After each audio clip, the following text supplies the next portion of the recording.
So why is the Dysum Black Hole my favorite Endpin stop? Well, it's so versatile. I mean, I could use this thing on a stone floor, I can use it on a wooden floor, I could use it on a stage if I wanted to. This thing really does actually stick. It does its job, which you'd be surprised how many Endpin stops out there don't actually do that. And in my experience, most of them don't, which is why I highly recommend you go straight to this one.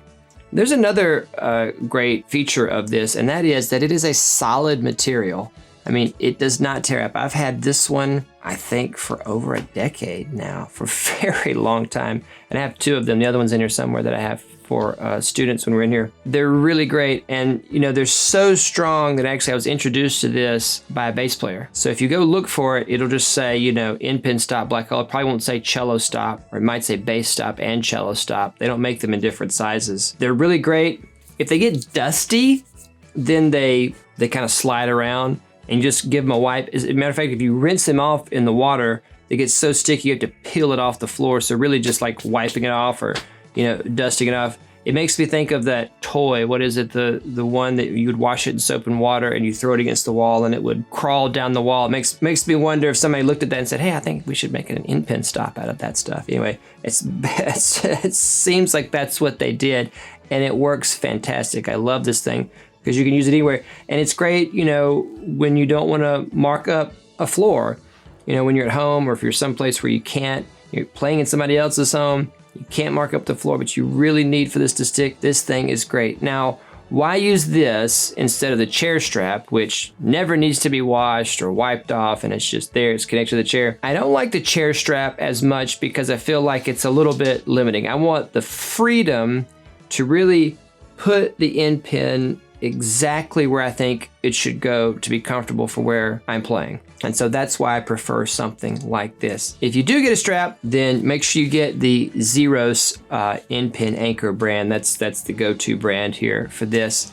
And, you know, at least make sure you're using something. I see a lot of students that, you know, don't bother to get an Endpin stop, or they just let the cello rest on them badly. You've got to support the instrument the right way, so that you can sit with the correct posture. Now, when possible, when I am playing on a wooden stage where it's possible and this thing is kind of thing is acceptable, I use this cello point. I'll link up some in the description here. And this is what you want in an Endpin stop, whether you get this, whether you get the Black Hole, or where you get the anchor.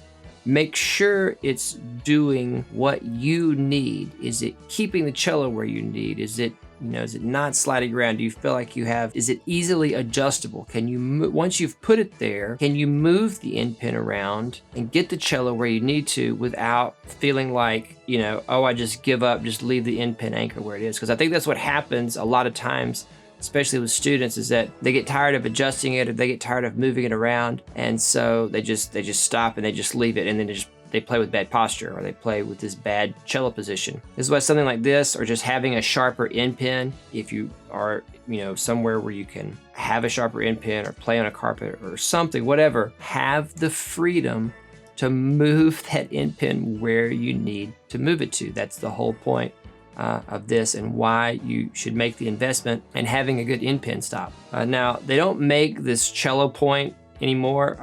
I looked, but I'm showing it to you because it has this titanium carbide tip here. It's very, very sharp. They never need sharpening. I mean, I've played on this thing quite a bit, and it's, you know, dangerously sharp, actually. So worth the investment if you think you can make the investment, and if you're going to be playing on it quite a bit. Okay? If you're not sure about your playing position or posture, or maybe you're not even sure if you have the right size cello, I have a video for that, and you can watch it right here.